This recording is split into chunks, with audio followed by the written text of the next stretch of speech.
Hey everybody, welcome back. Today we're going to be taking a look at the Aimpoint Acro P2. Now there's no denying the P1 version of this optic was pretty much hot garbage, at least in my opinion. But I do believe they came back with the P2 version and they really did fix all of those shortcomings.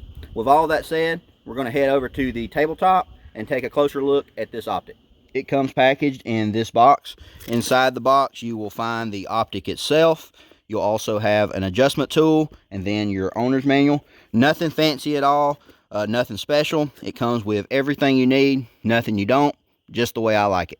The windage and elevation adjustments on this optic are extremely positive, and they're some of the best that I've ever seen on a pistol optic.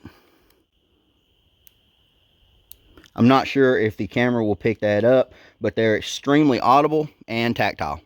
It has a 3.5 MOA dot, and it does have 10 brightness settings that you adjust here on the side. 6 of those are going to be daylight settings, and 4 of those are going to be night vision. Speaking of night vision, this is hands down the best pistol sight that I have ever seen under nods, and at this point, I've pretty much tried them all. The clarity on the P2 Acro is second to none. Aimpoint advertises a 50,000 hour battery life with a 2032 battery, which goes in here on the side, and that is on the middle setting. Obviously I haven't tested that to its full extent, but as of posting this video, I've had this optic for just over 10 months and it's still running on the original battery. In that time it's always been on, and with the brightness settings set between 6 and 8 depending on lighting conditions. In typical Aimpoint fashion, the top 2 brightest settings are extremely bright. Even on the brightest of days, I rarely, if ever, use those settings, but it's still nice to have them if you need it. Another feature I don't see mentioned very often is the fact that this optic has a sacrificial lens protecting the actual lens. Now, I'm not sure how well you can see that, but the actual lens that is mounted at an angle is behind the flush mounted lens, giving it an extra layer of protection. If this front lens broke for any reason, it would not affect the optic or the fog resistance of the optic in any way. Also, being flat on the front and also on the back, it has less of a bowl effect, making it much easier to clean dirt or mud or any debris if they got on the lens. Something like this Holosun 509T, it's flush in the rear, so you could clean it off very quickly. But here in the front, it does have more of a bowl effect, so this would be much harder to clean in a hurry. The advantage to this, if you're doing one-handed manipulations, it's going to keep that glass slightly countersunk and therefore protect it. But in the case of the Acro, the lens is right here in the front. Doing manipulations like this would be much more likely to break this lens, but since that lens actually has no part in the actual function of the optic, if you did break it, it would not affect the optic in any way. Long story short, the Acro just simply has an extra layer of protection that no other enclosed emitter, and definitely no other open emitter, offers. I have just over 5,000 rounds through this optic. The entire time it has been riding on this Glock 17 Gen 5 MOS. I have it mounted using a C&H plate, and at this time the optic and the mounting plate have performed flawlessly, and I highly recommend them both. Holster compatibility is a concern for some people since this is considered to be a slightly larger optic. I've ran it extensively with all 3 of these holsters. We've got the T-Rex Arms Ragnarok. No issues there. The tried and true Safariland. It does not work with the hood for the Safariland, but the whole purpose of that hood is to protect your open emitter optic. Since this is an enclosed emitter, no issues. That hood just pops off. So it does not work with the hood, but no other problems other than that.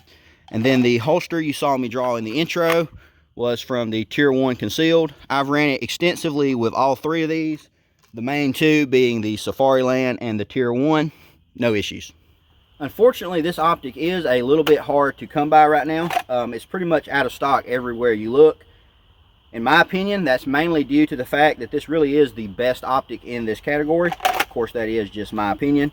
If you're looking for something like this and you can't find a Acro, a Holosun 509T is definitely a good competitive option. I have a video on this optic. I'll link it down in the description.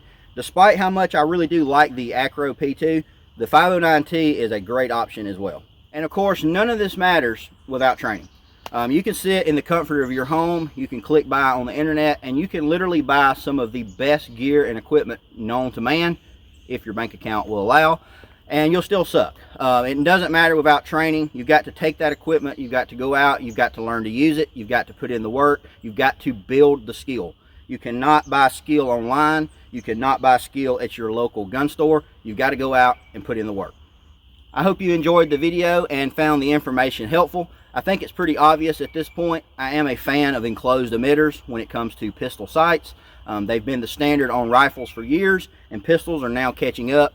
I think it's the only logical choice going forward in the future. I love the P2. I really like the 509T. SHOT Show was recent, and there were several new enclosed emitter optics coming out, so I definitely would like to try some of those as well. If I get my hands on those, I'll make a video and let you know how they did. If you enjoyed this video, I would appreciate it if you would subscribe to the channel. Also, if you would like to contact me directly, my email is in the description. You can also contact me on Facebook and Instagram. If you're not following me over there, I would really appreciate that. I post a whole lot more content on Instagram and Facebook than I do here on YouTube. Pretty much every few days I'm posting something, so you might want to check that out. As always, thanks for watching. See y'all next time.